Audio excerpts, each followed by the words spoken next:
My brother accused me of unlawful law practice, and I never said a word until the presiding judge opened my file, went ghost white, and vanished into his chambers. That was when I knew someone would be destroyed tonight, but not me. Have you ever felt that gut-wrenching betrayal? The kind where someone you thought you knew, someone from your own family, stands there smiling, trying to erase your entire existence. I sat through it. My own brother, accusing me of a crime that could destroy everything I'd built. But then the judge, this stoic, unreadable man, opened my file, his face went ghost white, and he bolted from the room. That's when I knew. Someone was getting destroyed tonight. And it absolutely wasn't going to be me. My name is Bella Phillips. And as I sat at that defendant's table, I realized silence can be the loudest sound in the world, especially when your own brother is trying to bury you. This wasn't a courtroom in the traditional sense, you know? No grand jury, no gallery filled with weeping relatives. Just a sterile administrative hearing room within the Evergreen State Bar Disciplinary Tribunal. It smelled of lemon floor polish and stale dread, like they were trying to scrub away all human emotion. The walls were paneled in this depressing, mid-90s oak veneer, and the fluorescent lights hummed with a headache-inducing frequency that felt like a drill against your temple. It was where careers were quietly taken out back and shot. I was 38, and I sat there, alone on the left side of the room. My hands folded calmly on the bare wooden table. No notepad, no pen, no water glass. I had brought nothing with me except the suit on my back and the absolute, cold certainty that I was about to watch a train wreck unfold. The only real question was who would be inside the train when it derailed. Across the aisle, standing at the lectern with the posture of a man who genuinely believed he was sculpted rather than born, was my brother, Ethan Pierce. Ethan looked impeccable, of course. Navy suit, probably cost more than my first car, with hand-stitched lapels that practically whispered money to anyone within earshot. He adjusted his silk tie, cleared his throat, and looked at the three-membered disciplinary panel with this sorrowful, heavy-lidded expression. He was playing the role of the reluctant executioner perfectly. Members of the tribunal, Ethan began, his voice dropping an octave to achieve that resonant, trustworthy baritone he practiced in front of mirrors. This is not easy for me. In fact, standing here today is the single most difficult thing I have ever had to do as an officer of the court. But the integrity of our profession must come before blood. He paused for effect. Honestly, he was good. I had to give him that. He was very, very good at selling a lie, because he'd spent 40 years believing he was the protagonist of the entire universe. The respondent, he continued, refusing to say my name, as if saying it would dirty his tongue. My sister has been operating the Phillips Justice Group for over 6 years. She has taken retainers. She has filed motions. She has stood before judges in this state and argued for the liberty of others. And she has done all of this based on a foundational fraud. Ethan turned slightly, offering his profile to the panel, making sure his jawline caught the light. Bella Phillips never passed the bar exam, he declared. The accusation hung in the dead air. It was a sentence designed to stop hearts. Practicing law without a license. That wasn't just an ethical violation. It was a crime. It was fraud. It was the total negation of a person's entire identity. She has deceived her clients, Ethan went on, gaining momentum now, his sorrow shifting into righteous indignation. She has deceived the courts. She has made a mockery of the oath that every legitimate attorney in this room has sworn to uphold. We have submitted into evidence the records, or rather, the lack of records. No passage letter, no swearing-in ceremony, nothing but a string of forged documents, and a family that was too trusting to verify her credentials until it was too late. Behind him, sitting in the chairs reserved for the complaining witnesses, were my parents. Dr. Malcolm Pierce, my father, sat with his spine rigid, his face carved from granite. He looked like a man attending a funeral for a disappointment. Beside him, my mother, Celeste, dabbed at dry eyes with a linen handkerchief. She was clutching a thick, red folder in her lap as if it contained the nuclear codes. That folder was the evidence. That folder was the weapon they had handed to Ethan to slit my throat. They nodded in sync with Ethan's words. It was a perfectly choreographed performance of moral superiority. They were the victims here, you see. They were the upstanding pillars of society who had birthed a fraud. And now, with heavy hearts, they were doing the right thing by cutting out the rot. I didn't move. I didn't object. I didn't shake my head or scoff. I simply watched them. I watched the way my mother's knuckles were white around the folder, betraying a tension that didn't quite match her sorrowful mask. I watched the way my father refused to look at me, staring strictly at the back of Ethan's head, as if Ethan was the only child he had left. I watched Ethan's left hand, hidden behind the lectern, tapping a nervous rhythm against his thigh. They were confident, yes, but it was a brittle confidence. The confidence of people who had never been told no in their entire lives. They believed that because they were the Pierces, and because they had constructed this narrative together, reality would simply bend to accommodate them. They thought this was a coronation. They thought they were here to formalize my destruction. I shifted my gaze to the bench. Presiding disciplinary, Judge Nolan Graves sat in the center seat. He was a legend in the state legal community, though not for the reasons Ethan admired. Ethan liked judges who went to the same country clubs and understood the nuances of corporate mergers. Nolan Graves was different. He was old school, 70 years old, with skin like crumpled parchment and eyes that looked like they'd seen every variety of human sin and found them all utterly boring. Graves was known as the auditor. He didn't care about drama. He didn't care about emotional pleas. He cared about paperwork. He cared about facts. He was the kind of judge who would dismiss a murder case if the margins on the filing were 1 inch too narrow. He was currently looking down at the docket sheet, his face unreadable. To his left and right sat 2 other panel members, a younger attorney looking bored, and a lay member who looked utterly confused. But Graves was the one who mattered. "Mr. Pierce," Judge Graves said, his voice like grinding stones. "You are alleging that the respondent has no license number on file with the State Bar." "That is correct, Your Honor," Ethan said, smoothing his tie. "The license number she uses on her pleadings belongs to a retired attorney who passed away in 1998. We have the affidavit from the clerk's office and the folder my mother is holding." "And you are certain of this?" Graves asked. He still didn't look up. He was flipping through the preliminary file on his desk. 100% certain, Ethan said. "We hired a private investigator. We checked the state database. It is a fabrication, Your Honor. A complete fiction." I felt a small, cold smile ghost across my internal landscape, though my face remained a mask of stone. Go, Ethan, you didn't check deep enough. You only checked what you wanted to see. Judge Graves finally stopped flipping pages. He reached for the thick main file that the clerk had placed in front of him at the start of the session. This was the official tribunal file, the one containing the complaint, the response, and the background check the tribunal performed independently. "M.S. Phillips," Judge Graves said, still not looking at me. "Do you have an opening statement?" I leaned forward toward the microphone. I kept my voice flat, devoid of the emotion my family was so desperately trying to project. "I will reserve my statement, Your Honor," I said. "I believe the record speaks for itself." Ethan scoffed. It was a quiet sound, but in the acoustic vacuum of that room, it sounded like a gunshot. He turned to our parents and gave them a small, reassuring nod. "She has nothing," that nod said. "She's folding." Judge Graves opened the file. The room was utterly silent. The air conditioner cycled off, leaving a ringing stillness. I watched the judge's hand. It was a large hand, spotted with age, shaking slightly with a benign tremor. He turned the cover page. He looked at the summary of the complaint. He turned the second page to look at the respondent's data sheet. Then he froze. It was not a subtle reaction. It was physical. His entire body went rigid, as if an invisible current had just surged through the wood of the bench and seized his muscles. His hand stopped mid-turn on the page. For 10 seconds, nobody moved. The other 2 panel members glanced at him, then at each other. Ethan's confident smirk began to waver at the corners. He shifted his weight from one foot to the other. "Your Honor," Ethan ventured, his voice losing a fraction of its polish. Judge Graves didn't answer. He was staring at the document in the file. Then, slowly, terrifyingly, he lifted his head. He didn't look at Ethan. He didn't look at the panel members. He looked straight at me. Our eyes locked. I saw the color drain from his face. It was instantaneous, like a curtain being pulled down. His skin went from a healthy, flushed pink to the color of wet ash. His eyes were wide. The pupils contracted. It was a look of recognition, yes. But underneath that, it was a look of profound, disorienting shock. It was the look of a man who opens his front door and finds a ghost standing on the porch. I held his gaze. I didn't blink. I communicated everything I needed to say in that silence. Yes, Judge. It's me.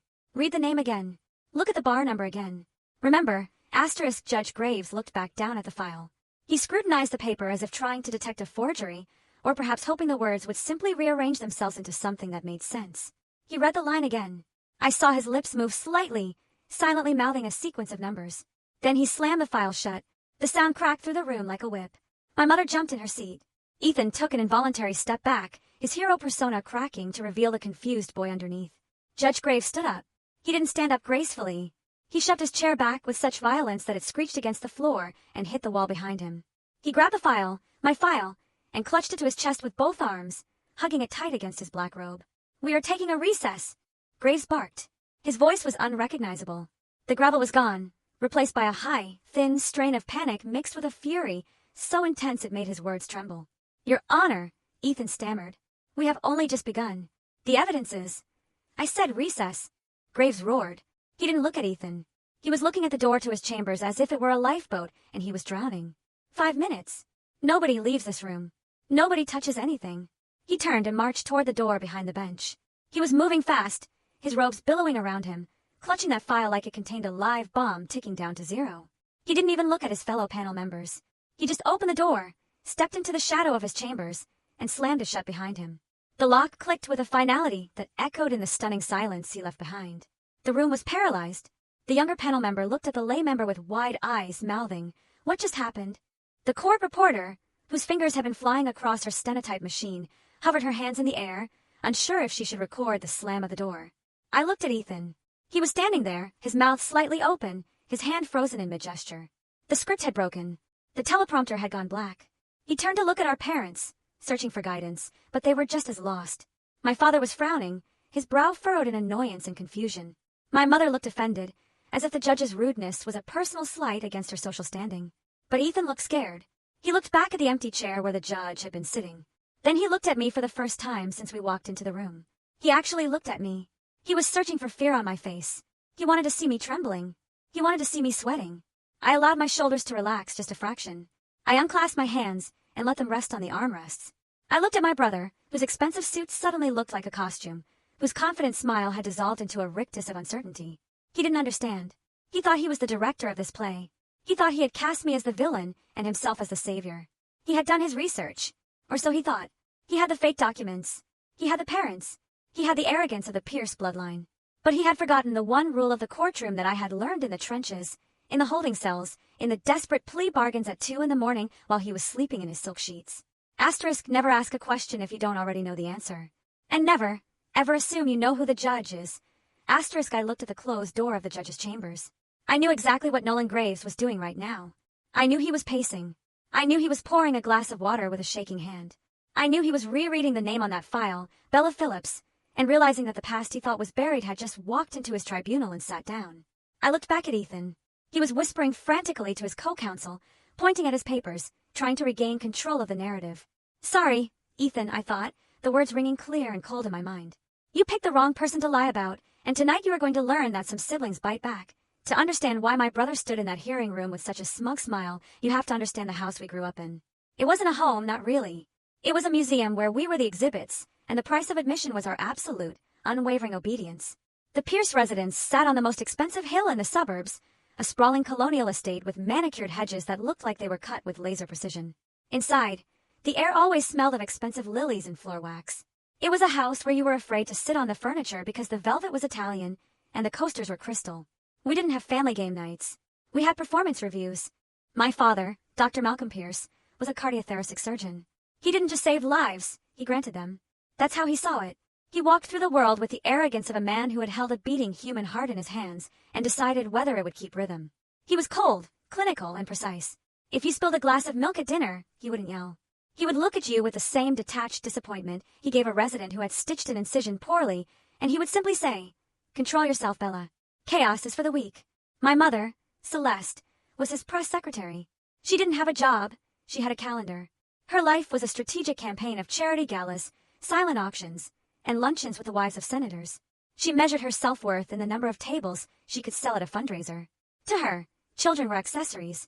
We were meant to be worn on her arm like a Birkin bag, flawless, expensive, and silent unless spoken to. And then there was Ethan. Ethan was a masterpiece. He was 4 years older than me, and from the moment he could walk, he understood the assignment. He had the Pierce jawline, the Pierce charm, and the Pierce lack of empathy. He went to the prep school my father chose. He went to the Ivy League university my father chose. He joined Bramwell and Sloan, the corporate law firm my father recommended because the senior partner was his golf buddy. Ethan was a star. He billed $800 an hour to help pharmaceutical companies explain why their side effects were not technically their fault. He wore bespoke suits and drove a German sedan that cost more than the average American home. At dinner, he would talk about mergers and acquisitions, and my parents would glow. They would look at him and see their own vanity reflected back at them. I was the glitch in the software. It wasn't that I wasn't smart. I was brilliant. I graduated summa cum laude. I had a 3.9 GPA. I was on law review. I had offers from the big firms, the ones with glass towers and signing bonuses of $20,000. But I turned them down. The night everything shattered was a Tuesday in November. I had been practicing for 6 months. I had just won my first jury trial, a court-appointed case defending a 19-year-old kid accused of assault who had actually been in a different zip code at the time of the crime. I was high on the adrenaline of justice. I felt like I had actually done something real. And I wanted to share it. I should have known better. We were sitting in the formal dining room. The table was set with the good silver, the heavy forks that felt like weapons in your hand. My mother was at one end, my father at the other. The distance between them was filled with a floral arrangement large enough to hide a body. So, my father said, slicing his steak with surgical precision. Ethan tells me he is up for junior partner next year.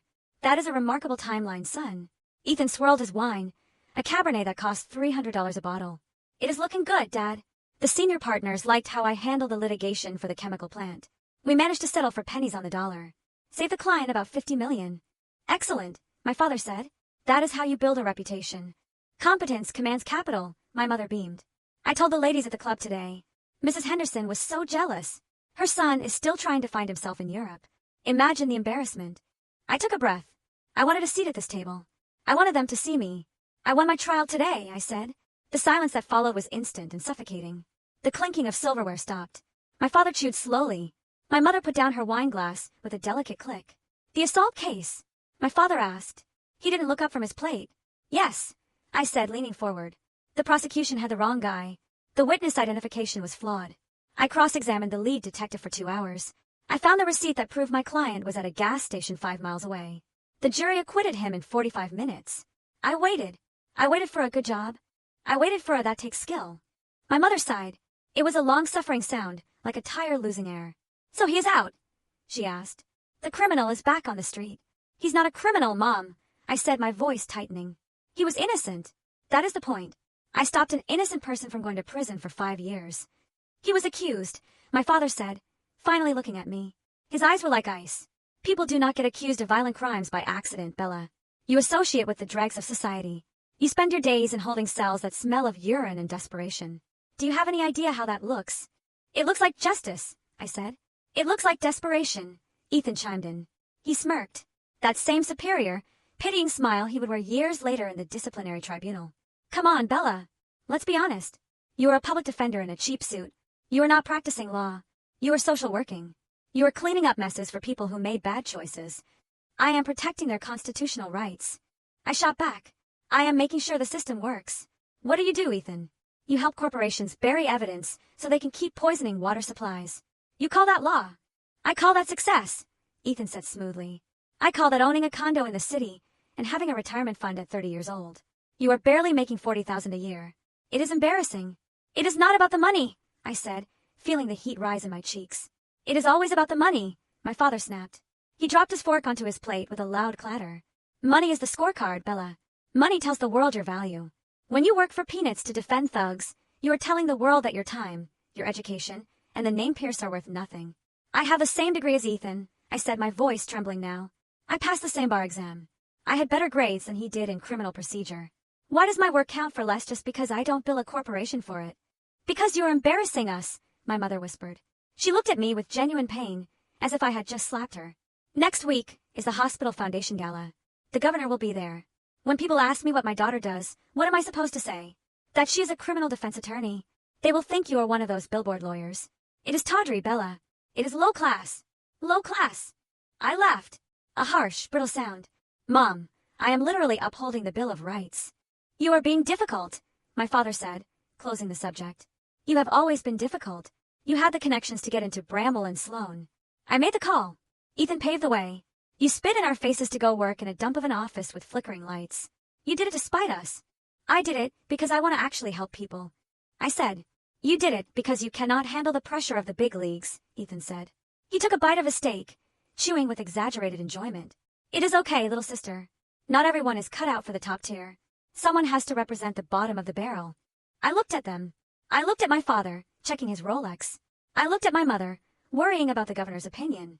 I looked at Ethan, preening in his expensive suit, convinced that his salary made him a moral authority. And in that moment, the fog cleared. I realized that this argument wasn't about the law. It wasn't about money. If I had become a corporate lawyer at a rival firm and beaten Ethan in court, they would have hated that too. If I had become a prosecutor and put people in jail, they would have said it was too aggressive for a lady. They didn't hate criminal law. They hated that I had chosen it. They hated that I had made a decision without their permission. They hated that I was not a reflection of them. I was a mirror that showed them something they didn't want to see. I showed them that you could be smart and capable and not care about their country club memberships. I showed them that their definition of success was shallow. And because I wouldn't bend, because I wouldn't apologize for who I was a threat. I stood up. Sit down, Bella, my father commanded. We are not finished. I am, I said. My hands were shaking, but I grabbed my purse. "If you walk out that door," my father said, his voice dropping to a dangerous whisper, "do not expect us to support you. No money, no connections, no referrals. You are on your own." "I have been on my own in this house for 20 years, I said. "You are making a mistake," my mother cried out, her voice rising in panic. "Not for me, but for the scene I was causing. Bella, think about the family name." "I am thinking about it," I said. "That is why I am leaving. I don't want to turn into you." I looked at Ethan one last time. He wasn't smiling anymore. He looked annoyed that I had ruined his celebration. "You will be back," he said. "Give it 6 months. You will burn out. You will run out of money, and you will come crawling back, asking Dad to get you a job in compliance." "Don't hold your breath, Ethan," I said.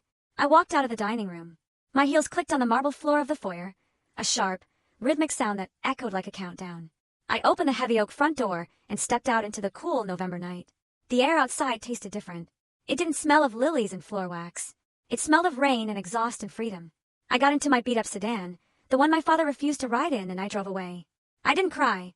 I didn't look back at the lighted windows where the perfect family was finishing their perfect meal. I drove toward the city, toward my tiny apartment, and my cheap suit, and my difficult clients. That night, I made a vow to myself. I would build my own life. I would build my own firm. And I would never, ever let them define what justice meant to me again. I realized then that if your family treats you like a performer, you have to stop seeking their applause. You have to walk off the stage. I just didn't know that 10 years later, they wouldn't just be booing from the audience. They would try to burn the theater down with me inside it. The sign on the door was made of cheap plastic laminate, not the engraved brass plaques that adorn the entrance of Bramwell and Sloan. It read Phillips Justice Group, in a simple sans serif font that I had designed myself on a laptop at 2 a.m. My office was on the 4th floor of a building in the garment district that smelled perpetually of steamed dumplings from the restaurant downstairs and old, wet wool. The elevator worked about 60% of the time. The radiator in the corner clanked like a dying engine every time the temperature dropped below 40 degrees. It was a far cry from the marble foyers and filtered air of my father's world. But when I unlocked that door every morning at 6, the stale air inside smelled like something intoxicating. It smelled like ownership. The first 3 years were a blur of caffeine, adrenaline, and that specific, grinding exhaustion that comes from fighting a war with a pocket knife. I didn't have a trust fund to fall back on. My father had kept his word. I was financially excommunicated. Every stapler, every legal pad, every hour of internet service had to be paid for by the clients who walked through my door. And my clients? They weren't Fortune 500 companies looking to merge. They were the people society had already decided to throw away. Construction workers arrested for DUI because they slept in their trucks. Single mothers accused of shoplifting formula. Young men from the wrong zip codes who fit the description of a suspect simply by existing. They paid me in crumpled $20 bills and money orders bought at convenience stores, and sometimes in promises that I knew they couldn't keep. I took the cases anyway. I took them because I was hungry and because I had something to prove. I learned very quickly that law school doesn't teach you how to be a lawyer. It teaches you how to think. The streets teach you how to survive. I spent my days running between courtrooms, my heels wearing down on the granite floors of the Hall of Justice. I learned which clerks could be charmed into moving a file to the top of the stack, and which judges had short tempers before lunch. I learned to eat sandwiches from vending machines while reading discovery files on a bench outside a courtroom. I wasn't alone in the trenches for long. 6 months in, I hired Ramon Ellis. Ramon was 24, a college dropout with a mind like a steel trap and a deep, abiding cynicism about the system that matched my own. He was my file clerk, my receptionist, and my investigator. Ramon could look at a police report and tell you within 30 seconds if the arresting officer was lying. He knew the shifts of every patrol car in the precinct. He knew which body cameras had a tendency to malfunction at convenient times. He was the one who kept the lights on when the invoices piled up. A year after that, I brought on Tessa Vaughn. Tessa was a recent law school graduate who had been rejected by the big firms because she had visible tattoos on her forearm and a terrifying amount of attitude. She was short, fierce, and had a voice that could cut through concrete. She didn't want to write corporate briefs. She wanted to fight. When I interviewed her, I asked her why she wanted to work in a dump like mine. She looked around at the peeling paint and said she liked the fact that we didn't have to pretend to be nice. I hired her on the spot. Together, the three of us built a fortress out of paperwork and grit. My family, of course, was watching. They were like vultures circling a wounded animal, waiting for me to stop moving. Ethan didn't call me directly. That would have been too confrontational, too messy for him.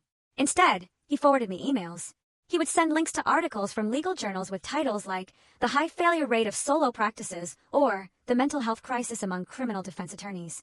He never wrote a message in the body of the email. He just sent the link, a silent, digital nudge, reminding me that he was waiting for me to fail. My mother was more subtle. She would call once a month, usually on a Sunday afternoon, when she knew I was drowning in trial prep. "I ran into Mrs. Gable today," she would say, her voice dripping with artificial sweetness. Her daughter just made partner at her firm. They are buying a vacation home in the Hamptons. "How are you doing, dear? Are you still in that office? Is it safe there? Your father worries you're going to get mugged." "I'm fine, Mom," I would say, clamping the phone between my shoulder and ear as I typed a motion to suppress evidence. "You sound tired," she would sigh. "You sound exhausted, Bella. There is no shame in admitting you took on too much. Your father knows a consultant who helps small businesses wind down their operations gracefully." "I am not winding down," I would tell her. "I am just getting started." And I was. We weren't winning headlines, but we were winning cases. I developed a reputation not for brilliance, but for being annoying. I was the lawyer who wouldn't take a plea deal just to get home for dinner. I was the lawyer who actually watched the full 10 hours of surveillance footage instead of just the 5 minutes the prosecutor flagged. There was a case in my second year involving a delivery driver accused of hitting a pedestrian. The police report said the accident happened at 9:15 at night. The driver swore he was miles away. The prosecutor offered a deal, 2 years probation. It was an easy out. Most lawyers would have taken it. I didn't. Ramon and I spent 3 nights going through traffic camera feeds from 6 different intersections. We found a reflection in a store window. It was a blurry, grainy image of the defendant's truck. But if you zoomed in, you could see the digital clock on a bank sign in the background. It read 9:14, and the truck was 4 miles away from the crime scene. I walked into the prosecutor's office the next morning and laid the photo on his desk. I didn't say a word. He looked at it, looked at me, and dropped the charges. That was how we won. We won by inches. We won by finding the timestamp that was off by 3 minutes. We won by noticing that a search warrant was signed by a judge who was technically on vacation that day. We won by being obsessive. But obsession makes enemies. The assistant district attorney on that traffic case was a man named Miller. He was a climber, a man who viewed convictions as rungs on a ladder. When I embarrassed him with that photo, he didn't shake my hand. He glared at me with a hatred that felt personal. A few weeks later, I started hearing the whispers. It starts slowly in the legal world. A clerk gives you a cold shoulder. A judge is a little shorter with you than usual. Then a friend from law school calls you for a drink and asks hesitantly, "Is everything okay, Bella?" People are talking. Miller is telling people you are manufacturing evidence. He is saying you are dirty. He says no one wins that many dismissal motions unless they are paying someone off or doctoring the files. "That is ridiculous," I said, slamming my drink down. "I win because I do the work they are too lazy to do." "I know that," she said. "But the truth doesn't matter as much as the noise. You are embarrassing them. They don't like it.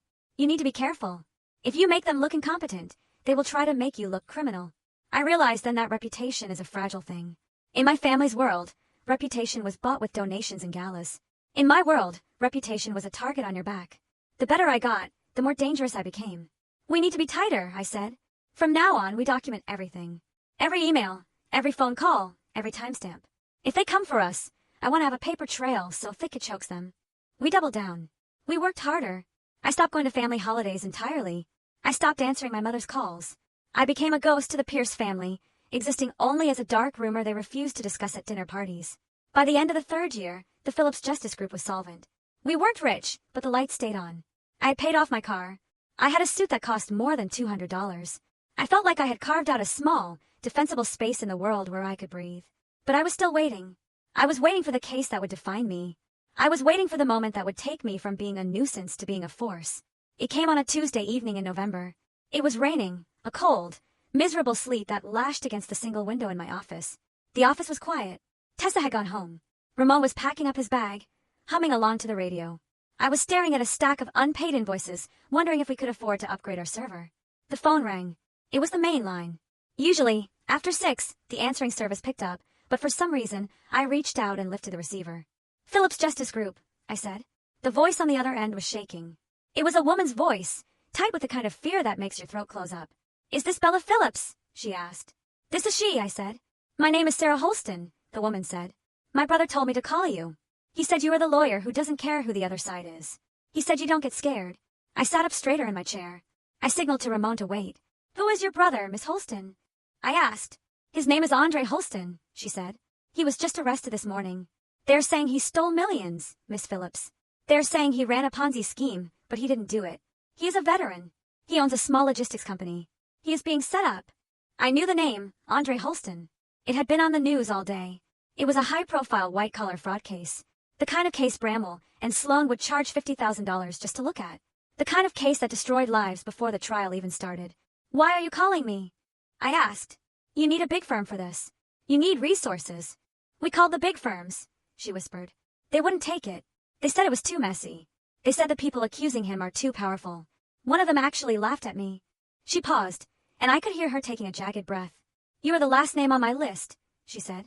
Please, just meet with him. I looked at Ramon. He was watching me, his hand on the doorknob. I looked at the rain hitting the window. I thought about Ethan in his high-rise office, safe and warm and utterly useless. I thought about the rumors Miller was spreading. I knew this case was a trap. I knew it would bring the kind of heat that could burn my little firm to the ground. It was too big, too complex, and too dangerous. I will be at the jail in an hour, I said. I hung up the phone. Ramon, I said quietly, don't go home yet. What is it? He asked. It is the one we have been waiting for, I said. Get the coffee. We are going to be here all night. I didn't know it then, but that phone call was the beginning of the end of my anonymity. I was about to step onto a stage much larger than I had ever intended, and the spotlight was going to reveal things about the justice system and my own family that none of us were ready to see. The case of the people versus Andre Holston was not just a trial. It was a public execution that had been scheduled before the first gavel even banged. Andre was a man who had spent 20 years in the Marines before coming home to start a logistics company with his savings and a small business loan. He was built like a tank, with hands that were rough from loading crates, not signing checks. But according to the district attorney and the evening news, he was a financial predator. They claimed he had cooked his books to secure loans he couldn't repay, defrauding investors of $3 million. The narrative was simple, and the media ate it up. They called him the blue-collar Bernie Madoff. They parked satellite trucks on his front lawn. They harassed his wife at the grocery store. When Andre's sister called me, every major firm in the city had already turned him down. My brother's firm, Bramwell and Sloan, had rejected him within 10 minutes. To them, Andre was radioactive. Defending him meant standing against the banks, against the police, and against public opinion. It was bad for the brand. I took the case because when I looked at the discovery files, the math was too perfect. Fraud is usually messy. It leaves jagged edges. But the evidence against Andre was neat, organized, and delivered with a bow on top. It smelled like a setup. The trial was assigned to Judge Nolan Graves. When I walked into his courtroom for the first pretrial motion, my stomach dropped. Graves was a terrifying figure in the legal community. He wasn't a yeller. He was something much worse. He was a silence keeper. He ran his courtroom with the cold efficiency of an operating theater. He hated theatrics. He hated lawyers who wasted time. He hated emotion. He only respected one thing: competence. Graves looked down at me from the bench that first day, his glasses perched on the end of his nose. He saw a solo practitioner in a department store suit standing next to a man the world had already condemned. I could see the boredom in his eyes. He expected me to be incompetent. He expected this to be a slow, painful plea bargain. Miss Phillips, he said, his voice dry as dust. I trust you have read the local rules regarding filing deadlines. I do not grant extensions. Ever. I do not need extensions, Your Honor, I said. He raised an eyebrow. Just a fraction of an inch. We shall see. The trial lasted 3 weeks. It was a war of attrition. The prosecution brought in forensic accountants who pointed to spreadsheets with thousands of rows. They brought in bankers who testified that Andre's signature was on documents that inflated his company's assets. But Ramon and I had done our homework. We had spent 400 hours going through the metadata of those digital files. We had tracked down the IP addresses. We found that the fraudulent invoices had been created at times when Andre was documented to be driving a truck across state lines. The turning point came in the second week. The prosecution called their star witness, a man named Gary Vance. Vance was a former employee of Andre's, a mid-level manager who claimed he had seen Andre altering the accounts. Vance was the whistleblower. He was the hero of the prosecution story. I stood up to cross-examine him. The courtroom was packed. My parents weren't there, but I knew Ethan was watching the live stream in his office, just waiting for me to trip. Mr. Vance, I said, keeping my voice low and even. You testified that on October 14th, you walked into Mr. Holston's office and saw him changing the inventory numbers on his computer. Is that correct? Yes, Vance said. He looked confident. He had been coached well. It was around 2 in the afternoon. I remember because I was coming back from lunch. And you were certain of the date? 100%, Vance said. And you were certain it was Mr. Holston? I looked him right in the eye, Vance said. He told me to get out and close the door. I walked back to my table and picked up a single sheet of paper. Your Honor, I said, I would like to introduce Defense Exhibit D into evidence. Judge Graves nodded. The bailiff took the paper and handed it to Vance. Mr. Vance, I said, do you recognize that document? Vance squinted at it. It looks like a delivery manifest. It is a digital log from the GPS system installed in Mr. Holston's delivery truck, I said. Can you read the entry for October 14th at 2 in the afternoon? Vance went pale. He licked his lips. It says, "Keep in mind, I might be wrong about the exact time," he stammered. "Read the entry, Mr. Vance," I commanded. "It says the truck was in Harrisburg, Pennsylvania," he whispered. "Harrisburg, Pennsylvania," I repeated. "That is 300 miles away from the office where you claim you looked him in the eye. Now, unless Mr. Holston has the ability to be in 2 places at once, or unless he can teleport, your testimony is impossible." The prosecutor jumped up. "Objection. Argumentative." "Overruled," Judge Graves said. His voice cut through the air like a razor. He was leaning forward now. The boredom was gone from his eyes. He was looking at Vance with a mixture of curiosity and disgust. I wasn't done. "Mr. Vance," I continued, "is it true that 2 weeks before you went to the police, you had a meeting with executives from Vanguard Logistics?" Vance froze. Vanguard was the massive conglomerate that had been trying to buy Andre's company for pennies on the dollar for years.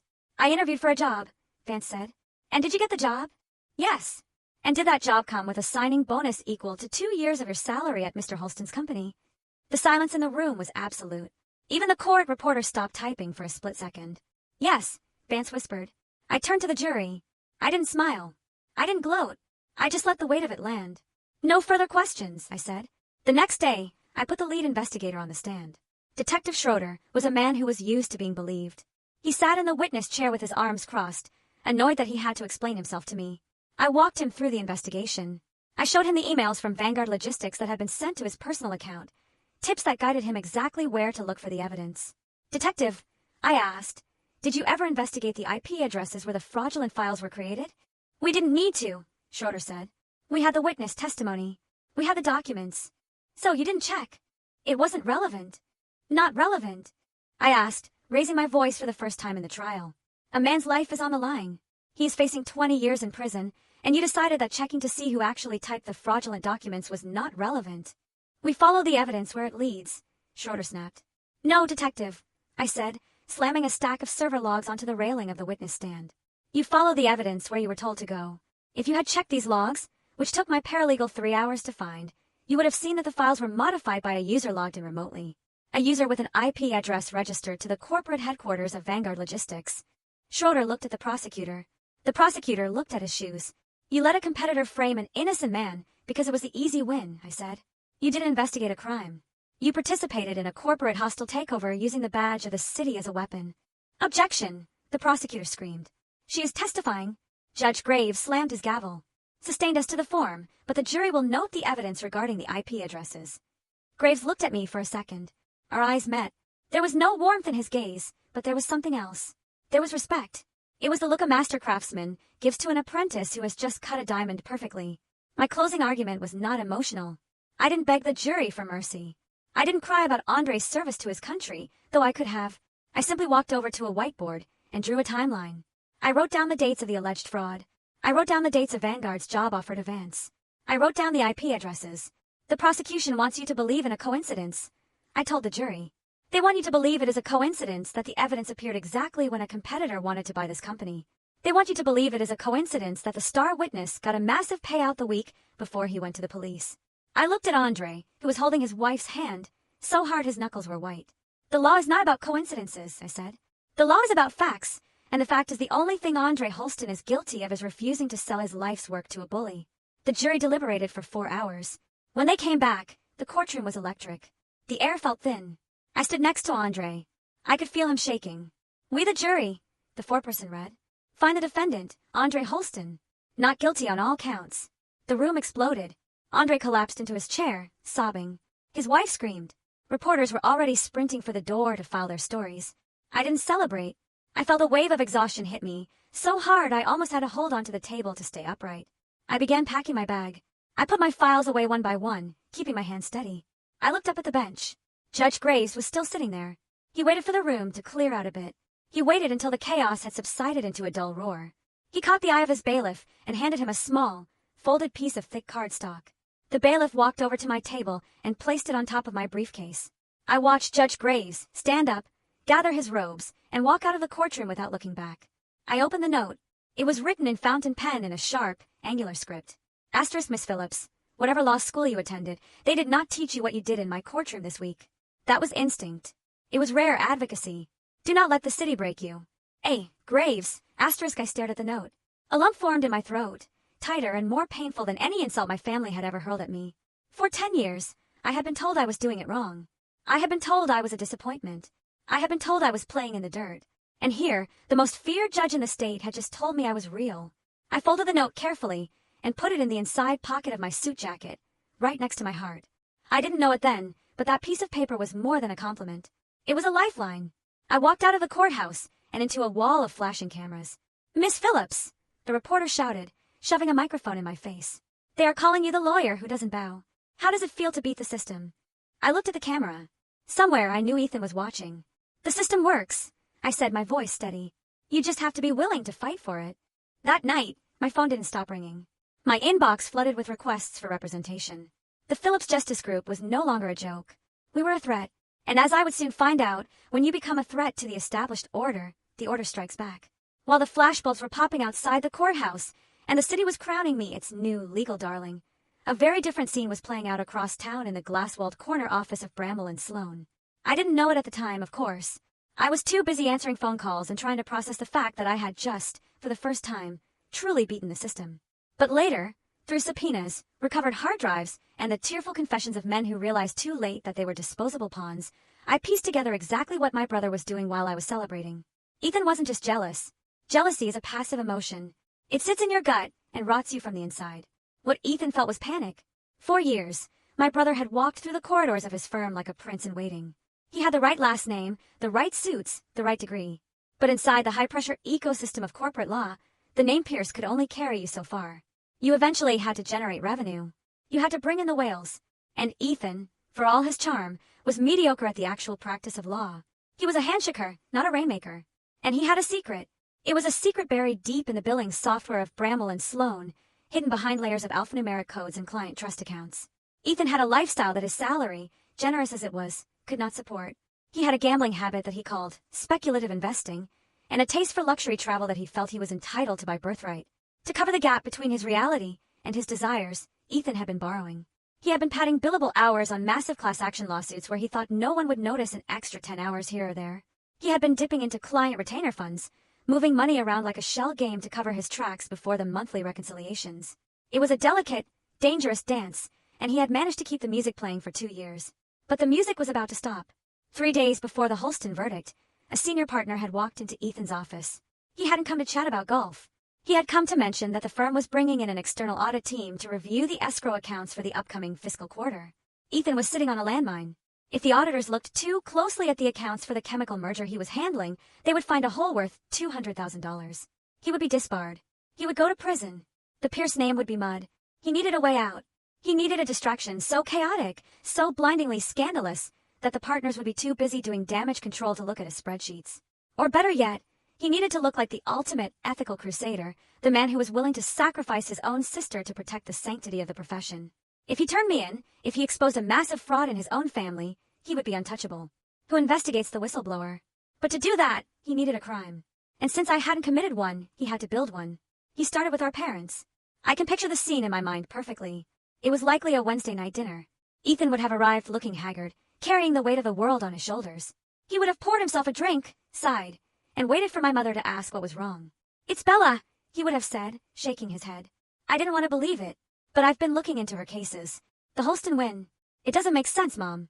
No one wins a case like that alone. Not without cutting corners. My father would have put down his newspaper.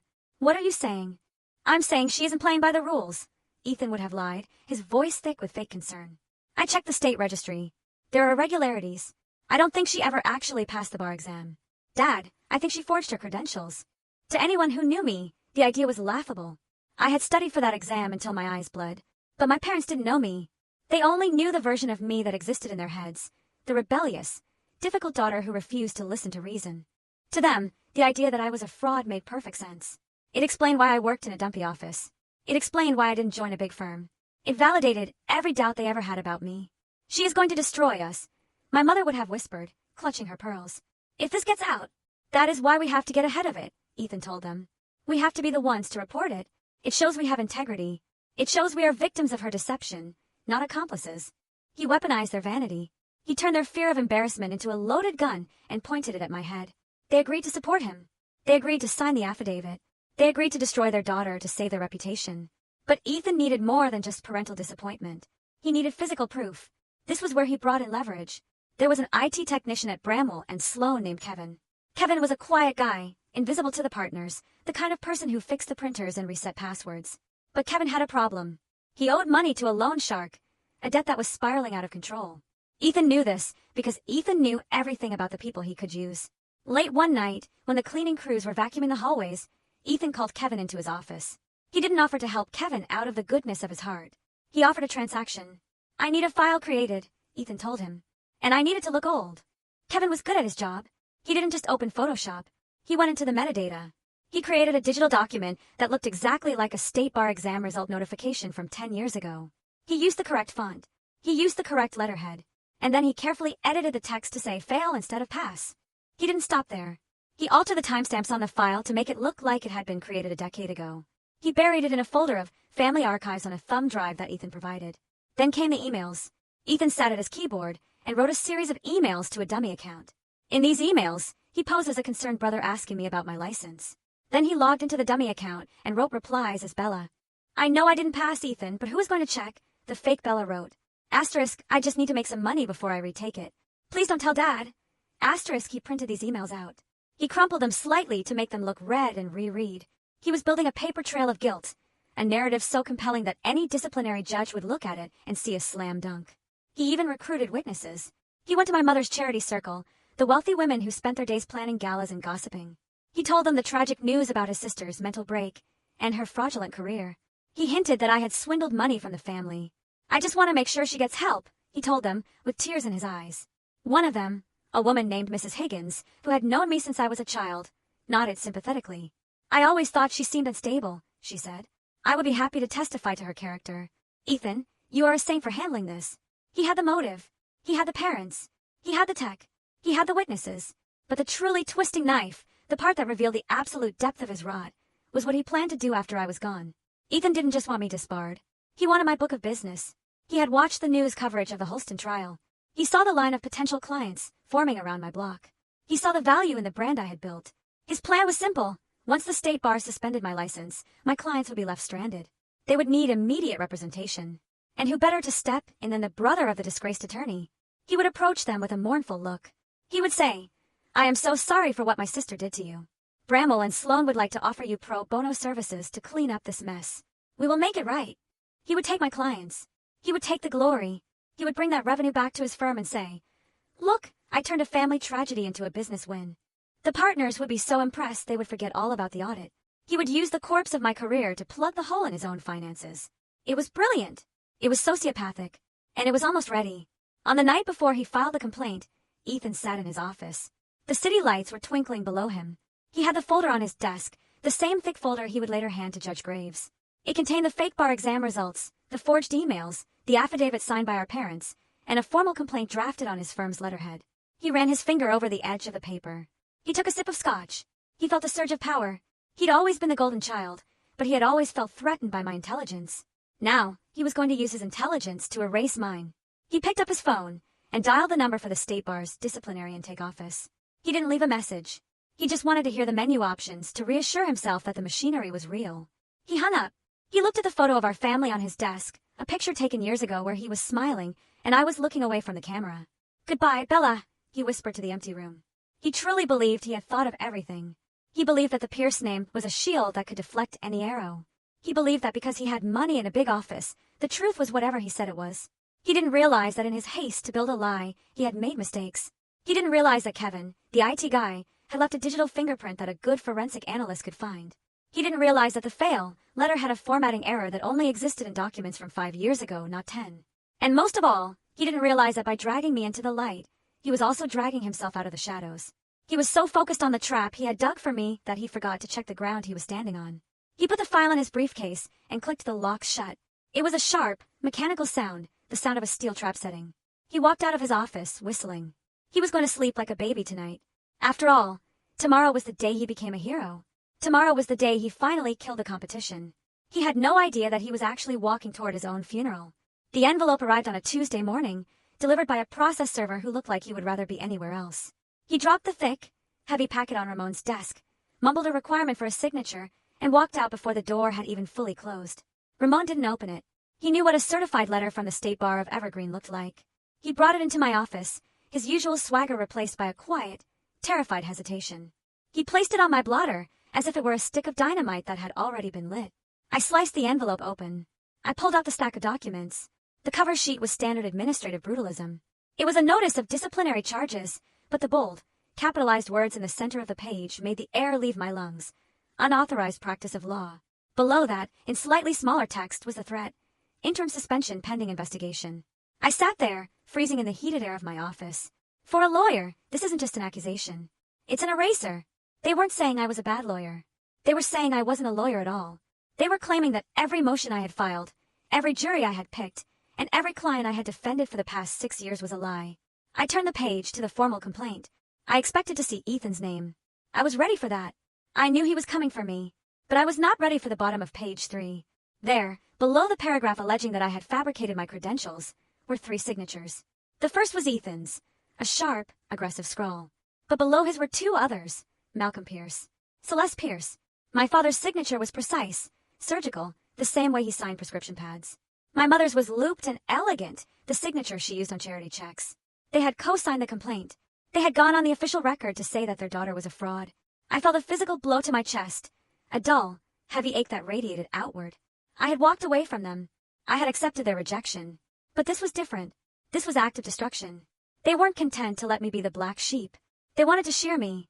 I didn't cry. I didn't throw the stapler against the wall. I went cold. It was the same coldness that came over me during a cross-examination when I knew a witness was lying. I shut down the part of me that was a daughter, and I turned on the part of me that was a shark. Call Marion Crowe, I said, my voice dead calm. Tell her I need to see her today. Tell her it is an emergency. Marion Crowe was a legend, but not the kind you see on billboards. She was a lawyer's lawyer. She specialized in professional responsibility and disciplinary defense. When a judge got a DUI, they called Marianne. When a partner at a big firm was accused of embezzlement, they called Marianne. She was 60 years old, wore Chanel suits that looked like armor, and had a mind that worked like a dissection laser. 2 hours later, I was sitting in her office. It was a stark contrast to mine. Everything was glass and chrome and white leather. There was no clutter. There was no dust. Marianne read the complaint. She didn't gasp. She didn't frown. She read it with the detachment of a mechanic listening to a rattling engine. When she finished, she placed the papers on her desk and took off her reading glasses. This is aggressive, she said. Her voice was like dry ice. They are not just asking for a reprimand. They are asking for a permanent injunction and a referral to the district attorney for criminal prosecution. If this sticks, Bella, you are looking at felony fraud charges. Forgery of a government document is 5 to 10 years. It is a lie, I said. I assume it is, Marion said. I know you. I have seen you in court. You know the rules of evidence, better than half the bench. But the bar does not know that. To them, you are just a name on a docket, and you have 3 credible witnesses, a partner at a major firm and 2 pillars of the community, swearing you are a fake. She tapped a fingernail on the file. They attached exhibits, she said. Have you looked at them? I couldn't stomach it, I admitted. Marion opened the back of the packet. She pulled out a photocopy of a letter. It was on the letterhead of the State Board of Law Examiners. It was dated 10 years ago. It addressed me by name and it stated, in clear black type, that I had failed to achieve a passing score on the July examination. This looks authentic, Marion said. To the naked eye, at least. I have my original pass letter in a safe deposit box, I said. I have my wall certificate. I have my swearing-in photo with Judge Harmon. Get them, Marion commanded. Get everything. We're going to build a mirror image of this file, but ours will be the truth. I spent the next 48 hours doing nothing but digging. Ramon, Tessa, and I turned the conference room into a war room. We ordered pizza that went uneaten. We drank coffee until our hands shook. I went to the bank and retrieved my original documents. I found the heavy, cream-colored cardstock of my past letter, the ink faded slightly after a decade. I found the large, calligraphy-scrolled certificate that I had never hung on my wall because my office was too small. We laid them out on the table next to the copies Ethan had submitted. Look at this, Tessa said on the second night. She was holding a magnifying glass over Ethan's evidence. What is it? I asked. The font, Tessa said. Look at the numbers and the date on the fake failure letter. That is the Garamond typeface. But look at the number 4. So, Ramon asked. In standard Garamond, the vertical line crosses the horizontal one, Tessa explained. In this document, the 4 is open at the top. That is a specific variation called Garamond Premiere Pro. Garamond Premiere Pro was not released as a system font for the operating system the bar uses until 3 years after this letter was supposedly written. She looked up. They are using a font from the future. It was a small crack, but it was enough to insert a crowbar. And look at the license number, I said, pointing to the complaint. Ethan claims my license number belongs to a dead lawyer. He lists the number as 184 to 229. I pulled out my actual bar card. My number is 184229. No dash, I said. 10 years ago, the bar didn't use dashes in the formatting. They only started doing that 5 years ago when they updated the database software. Ethan used the modern format. He didn't know the historical convention. We were finding the fingerprints of a fabrication, but we needed more than just fonts and dashes. We needed to know where this came from. Marian hired a forensic digital expert named Silas. He was a man who spoke in binary code and didn't make eye contact. We gave him the digital copies of the evidence that the bar had emailed to me as part of the discovery package. Silas plugged his laptop into our projector. Amateurs, Silas muttered. What did you find? Marian asked. They scrubbed the obvious metadata, Silas said. The author field is empty. The creation date says 2012, but they forgot about the object tags. Translate that for us, I said. When you embed an image or a seal into a document, the software tags it, Silas explained. The seal of the state bar they used on this letter? The resolution is 300 dots per inch. But back in 2012, the digital seals used by the state were only 72 dots per inch because storage was expensive. They pasted a high-definition seal from a modern website onto a document that is supposed to be a decade old. He typed a few commands. And here's the smoking gun. He said, the PDF version. It is version 1.7.